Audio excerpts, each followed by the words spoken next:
Hi guys, and welcome to this video for the general maths and actually all courses. Mathematics is going to love this one in the sense of we're solving simultaneous equations algebraically. Ka-ching! If that title doesn't scare you, the maths certainly won't as well. My name's Darren Maths Guru and welcome to my channel. Thanks very much for finding me, I suppose. If you can do me a favour, please. I'm never going to be rich, never going to be famous, and I'm fairly sure my mother is quite bored of watching my videos. So if you can click the subscribe button for YouTube, again, it just lets me know that people are watching. Nothing more, nothing less, yes? I'm trying to wrestle people away from videos of cats and ASMR.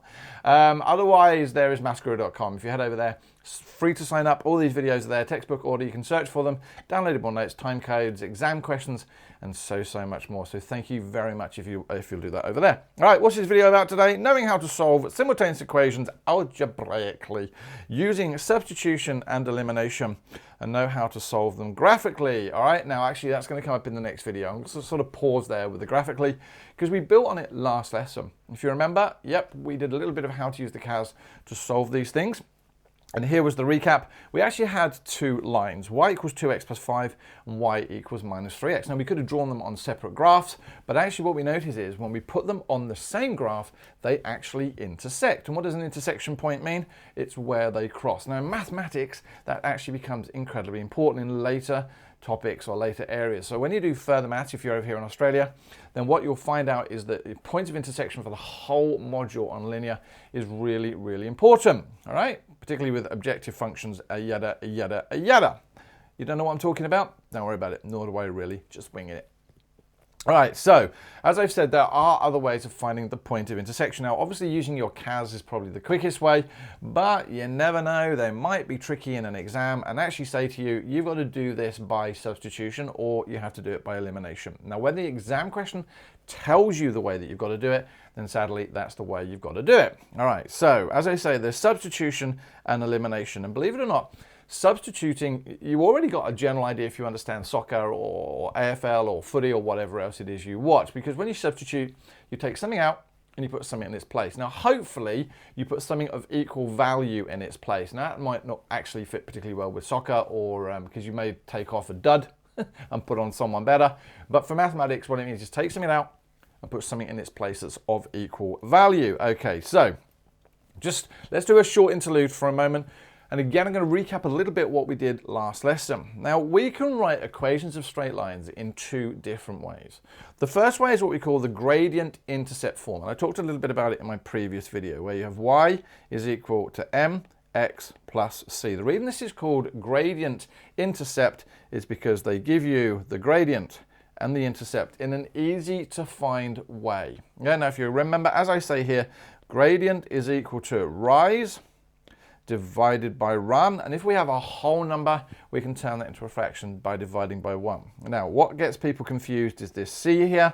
That is always the y-axis intercept, right? It must be the y-axis intercept.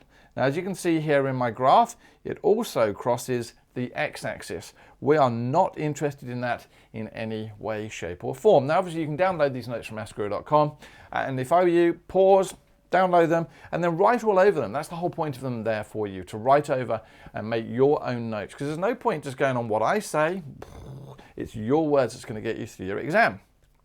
Now, we can rewrite equations in what's called intercept form, yes? Now, actually, intercept form is freaking awesome because it allows us to find things nice and easily, he says, all right, or at least it allows us to find intercepts. But what we notice is, and for some reason the notes here don't particularly have my line breaks in exactly the right place, but what we notice is it's generally written as something like ax plus by equals c. Now you're going to say a, b, c. Oh, so desperately want to burst into the Jackson 5 there, but won't for copyright infringement reasons. All right, but so what I'm saying is, here's an example of 3x plus 2y is equal to 6. That's an example of intercept form, yeah? We've still got an x, we've still got a y, they still only have a floaty 1, if that makes any sense to you. They don't have any floaty powers of 2s or 3s, so we know it's linear, it's just written in a different way. Now, why do we use it this way? Well, basically, we like the number 0. Yes, we like 0 as a number, because if I make, in this situation, x equals 0, what happens? Well, this thing here actually disappears. Why? Because 3 times 0 is 0, which gives us 2y is equal to 6, or y becomes equals to 3. And so now we actually have a coordinate. If we notice there, we have a coordinate of 0, 3. Oh my goodness, there we go. There's my coordinate 0, 3. So putting 0 in actually helps us find coordinate values. Let's just follow it through. What happens if I put y equals 0 in? Then this 2y disappears, leaving me with 3x equals 6, or x is equal to 2. Now again, this isn't 0, 2. Remember, you've got to make sure you put your x coordinate first. So that becomes 2, 0, and there we go. So this is just a nice, easy way to find the intercepts on both the y-axis and the x-axis. And once we've got those, we draw the two lines together. Now, it's obviously important to know which form to use. Do we use the intercept form? Do we use the gradient and intercept form? Well, Cambridge, if you are using, Cambridge, General Maths textbook, freaking awesome. If you are using the Cambridge series textbooks, and thank you very much to Cambridge for allowing me to use their examples, you are a good one. They are phenomenal, all right? So in there, in that particular exercise, is a flowchart, and they're going to tell you in a moment which of the particular forms they give you and how to solve them simultaneously, and that means basically at the same time. I'm not going to use this flowchart at this moment in time. I have my own way of doing it, but it's up to you what you decide to use. I'm going to start with substitution first. Now, substitution means when you take something out and put something in its place of equal value. Now, the equal sign in maths is really, really important. Why? Because what is on the left-hand side is very equal to on the right-hand side. Okay, so what it's saying is let y equals 5 minus 2x. Now, I like that because it's saying there's a y is equal to 5 minus 2x. They're the same. And then I've got 3x minus 2y is equal to 4. Now what we're about to do is this only works when we're trying to find the point of intersection, because when the places intersect, the x values and the y values are the same. So that's what we're really trying to do. So what do I do now? Well, hold on a moment. I notice that I've got a y in this equation there. Now again, this equation here is intercept form. That bottom equation there is intercept form. The top form is gradient intercept form. Now, because I've got a y in there, guess what I'm going to do? I'm going to substitute, because it's already told me that y is equal to 5 minus 2x. Now, you're going to tell yourself, well, why am I doing this? Well, to be able to solve equations, you cannot have more than one unknown in the equation. All right? We're trying to get rid of the y and turn it into an x. So, the 3x I'm going to leave there. I'm going to do the minus 2. Now, because I'm replacing one letter with more than one letter. And what do I mean by that? Because I'm taking out the y and replacing it with 5 minus 2x, I'm going to put that in brackets. You always must put it in brackets, or you're going to end up with some very, very wrong and quite freaky answers. And what I've just done there is I've substituted. I've taken out the y of the second equation and put something of equal value into it. Now the rest of it, to be honest with you, is algebra. Simultaneous equations, you're done. Thank you very much. Bye-bye. Yeah, I'm now going to just do some algebra. And if you remember, I've got to multiply up my brackets. And my bracket there is multiplied by negative 2. So the 3x just copies down. I'm going to do minus 2 times 5 is minus 10. Yep, so I'm going to do those two multiplied together. And then I'm going to do those two multiplied together, because everything inside that bracket must be multiplied by what's outside the bracket. So I've done the minus 2 times 5 is minus 10, and minus 2 times minus 2x is plus 4x is equal to 4. Yay! Now what I'm going to do, still algebra, I'm going to collect like terms because I've got x's on the left-hand side. So 3x plus 4x is 7x, minus 10 is equal to 4. Okay, I'm going to get rid of the negative 10 by adding 10 to both sides.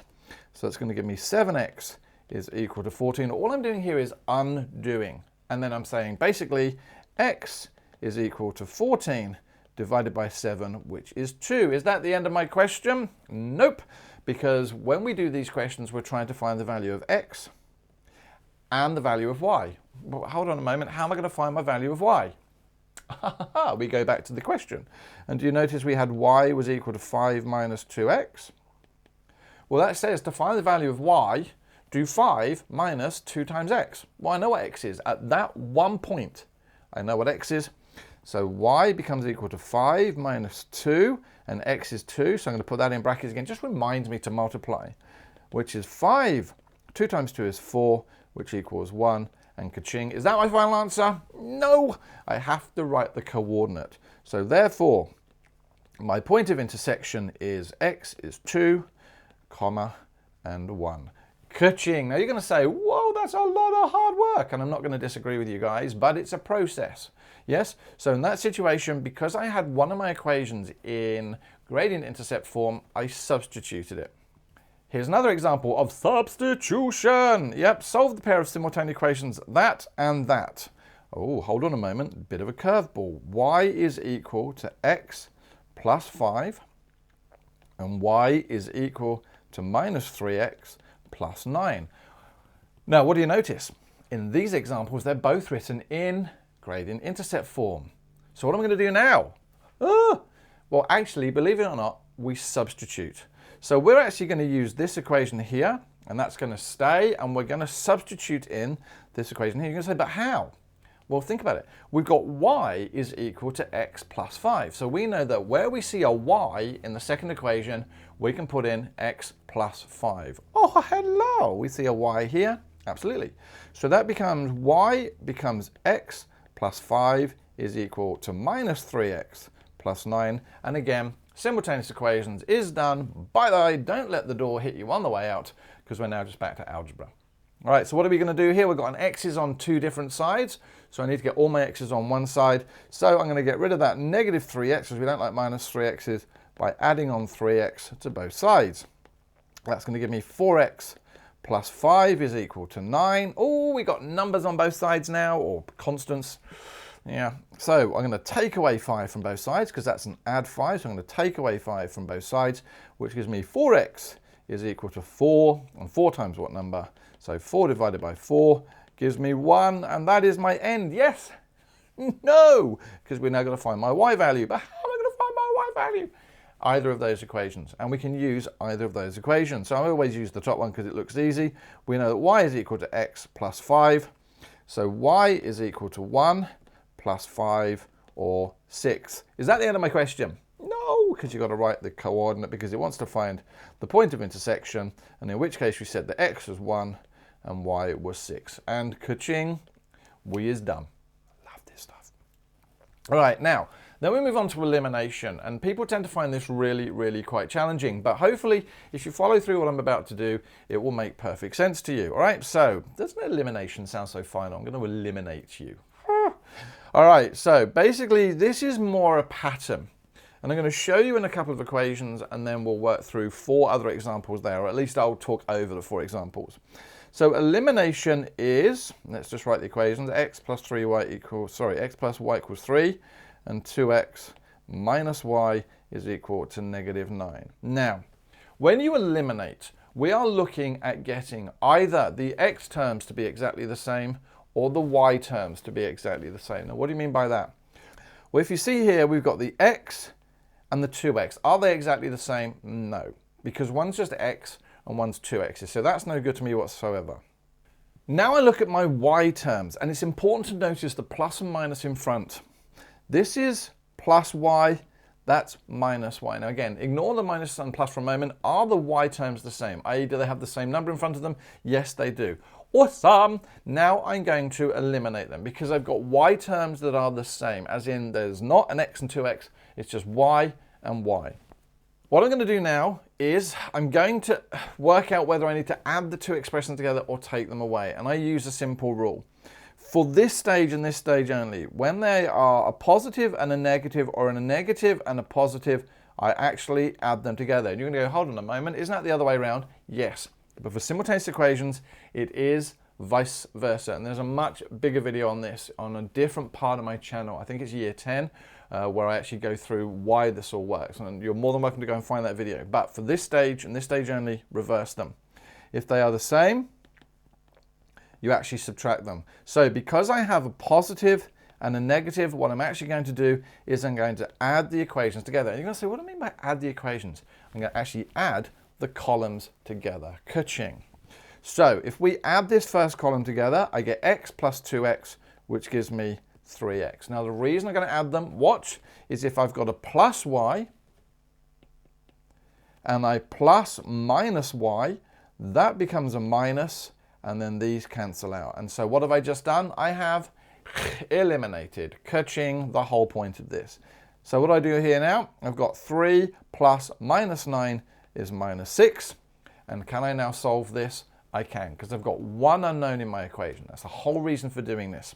So we now know that x is equal to negative 6 divided by 3, which is negative 2. The end of the equation? No. The end of the question? Nope. We now have to go back and find my y value. And we go back and choose the simplest equation. And my simplest equation happens to be that top one there. So x plus y is equal to 3. So we now know x is minus 2 plus y is equal to 3. I'm going to add 2 to both sides to get rid of that. And y gives me 5. Now, what you're supposed to do now is actually check that you've not made a mistake. And I should have checked in my previous ones, and there are probably teachers out there screaming at me now going, why didn't you check the previous ones? I always check these ones, okay? So how do I mean check? If I've got this right, then when I do 2x minus y, so I'm now going to take this second equation here. When I take that equation and substitute in my x and y values, if I end up with minus 9, I've done it correctly. So let's see what 2x. So that becomes 2x is minus 2, minus y is 5. 2 times minus 2 is negative 4, minus 5 is minus 9. My check passes, and so therefore, my point of intersection is minus 2, comma 5. Now again, you may have to stop this video, go back, download the notes from mathsguru.com, write all over them, try and get it in your language. That's why the notes become most important. Let's look at another example, this one with decimals, yes? Now obviously I'm going to go through 4 other questions in a moment that just gives you a general idea of what you're trying to do, but I'm taking the questions from the Cambridge General Maths textbook, and hopefully this won't throw you too much. So let me go here. So we've got 3x plus 2y is equal to 2.3. And don't worry about decimal numbers. And we've got 8x minus 3y is equal to 2.8. Now in this situation here, if we look at our x terms, are they the same? No. So you might try and say, oh, okay, it's just the same as an example before, it's just the y terms. Well, unfortunately, what do you notice about my y terms? I've got 2 y's and 3 y's. No good to me. And what I have to actually do is I have to make the numbers the same. How do we do this? Well, because this one here has a 3 in front of the y, I'm going to multiply the top equation by 3. Bear with me. Because this equation here has a 2 in front of the y, I'm going to multiply that equation by 2. Now, can you see why I'm doing this? Well, hopefully, it's going to get the numbers in front of the y's the same. Now, when you multiply, you must multiply all of the terms together. All right, so everything in that first equation must get multiplied by 3. So I get 9x, because 3x times 3 is 9x, plus 6y is equal to, all right, so what's it going to be with me? 2, 4, 6.9. Okay, I've multiplied all of those by 3. The bottom one, I'm going to multiply by 2. So I'm going to get 16x minus 6y, and there we go. What do we notice now? Now I've got these terms the same, is equal to 2.8 times by 2 gives me 5.6. And now I'm almost back to the beginning, in the sense of now I can look at whether I'm going to add or take these away. Now remember, we're going to look at the terms that are the same and the pluses or minuses that are in front of them. And because there's a plus and a minus, which would normally be a minus, we're actually going to add them together. Okay, so 9x plus 16x gives me 25x. 6y plus minus 6y disappears, which is why we're trying to do it. And we have 6.9 plus 5.6, which gives me 5, 12.5. Oh, love, love, love, love, love. Now, in this situation, we're now going to say x is equal to 12.5 divided by 25, which equals, firing up my calculator, come on, 12.5, oops, he says, divided by 25, gives me 0.5. So 0.5, thank you very much. What do we do now? We go back to our original question, and or one of our equations, we try and find out the value of y. So we know that we've got 3x plus 2y is equal to 2.3. What do I know now? The value of x. So we've got 3 times 0.5 plus 2y is equal to 2.3. That's 1.5 plus 2y is equal to 2.3. What am I going to do now? Take away 1.5 from both sides. Yep, so it's going to give me 2y is equal to 0.8.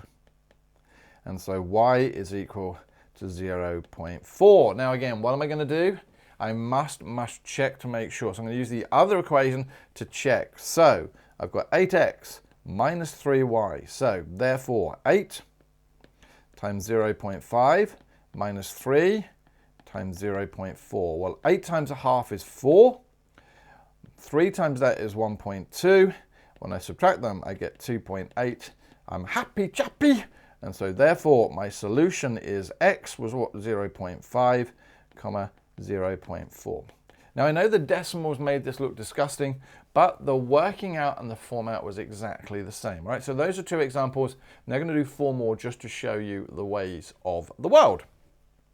Right, so there are rules for elimination, all right? And as I say here, the whole point of it is to make the coefficients of either the x or y terms exactly the same. That's the whole point, yeah? So this may require you to multiply one or both equations. So in the first example, we didn't have to multiply because they were both the same. In the second one, we did. We multiplied 1 by 2 and 1 by 3. We then highlight the x terms or y terms. That's what I do. No one says you should do this, but I tend to highlight them to make sure I know which ones I'm doing. If they are both positive or both negative, subtract the columns. And if one is positive and one is negative, add the columns. All right, so let's give this a whiz here. So we've got an example here, 2x plus 3y equals 12, 4x minus 3y equals 6. What am I going to do? Well, the first thing is I'm going to make sure that the x's or the y's are the same. Are they? I've got a 2x and a 4x. Are they the same? No. I've got a 3y and a minus 3y. Oh, yeah. 3, they're the same. So because they are the same, I now know I can not have to worry about multiplying this because that would be disgusting.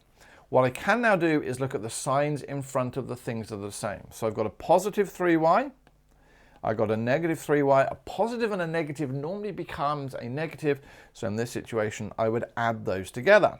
So adding those together would give me 2x plus 4x is 6x. They would go, gives me 18. 18 divided by 6 is 3. There we go. And then I would go back to 2x plus 3y equals 12. What do I know? So again, just choose one of the equations. And a lot of people say to me, does it matter which equation? No, it doesn't matter at all. Just choose one of them. 2x plus 3y equals 12. Right, so do I know what x is? Yes, I do. So it becomes 2 times 3 plus 3y is equal to 12. That becomes 6. I'm going to take away 6 from both sides. And then y becomes equal to 2. And then we would go on and check. So let's just check this one. I'm not going to check all of them because I think this video is like 97 minutes long already. How long is it saying already? 25 minutes. Whoa! But this is a really important video. Let me see. So I've got 4x's minus 3y's. Well, 4x's, so 4 times 3 minus 3 times 2. Let's just check. 4 times 3 is 12. 3 times 2 is 6. Does that give me 6? It does, and so it's checked. So in that situation there, the the y values were the same, didn't have to worry. What about this one here? I've got 3x and an x, they're not the same, so the y's must be the same, yeah? That's gonna work. No, 5 y's and 2 y's. Now you've got to decide which is the easiest to change. Can I make the x's the same easier, or can I make y's the same easier? Well, in this situation, it's easier to make the x's the same, because otherwise I'd have to times that by 2 and that by 5. That seems like a lot of work. But if I make the x's the same, I just need to multiply the bottom one by 3. Woo! So the top one stays the same. And that's perfectly acceptable with simultaneous equations. Right? But the bottom one now, I'm going to make 3 times bigger. And remember, everything. A lot of people miss that last number. You've got to put everything the same. So we have 3x minus 6y is equal to minus 3. Ka-ching. Now, in this situation, the x's are the same, but there's no signs in front of them, are there? Oh, yes, there are. Because if there aren't any pluses or minuses in front of them, it's got to automatically be a plus. So subtract those, and I'm going to get, now this is where people get a bit confused as well, because I've got plus 5y minus minus 6y. And the minus make a plus. Remember, that strange rule only works for whether you're going to multiply, add or take away the equations. So that now means that that becomes a plus. So that gives me 11y. And 8 minus minus 3, minus minus is a plus, 8 minus minus 3 is 11. And therefore y becomes equal to 11 divided by 11, which is 1. Haven't got that, what do I do now? Put it back into one of my equations. The top one seems to be nice enough. 3x plus 5y is equal to 8. I know that, in this situation we found y. Oh, good. 3x plus 5 times 1 is 8. So 3x plus 5 is equal to 8. Take away 5 from both sides. 3x is equal to 3, and therefore x is equal to 1. Now again, I would have to go off and check that these work, but I'm fairly sure that they work, and then I would write my answer as 1, 1 as my solution. This situation here, what do? Well, again, I notice that my b terms have exactly the same number. So I don't have to worry about multiplication here. I've got a plus and a minus in front of my b terms. A plus and a minus would normally be a minus, so I'm going to add them. So I'm going to add those two together. 4a plus 6a gives me 10a is equal to, I don't need to worry because they disappeared, 7 plus minus 27 is equal to minus 20.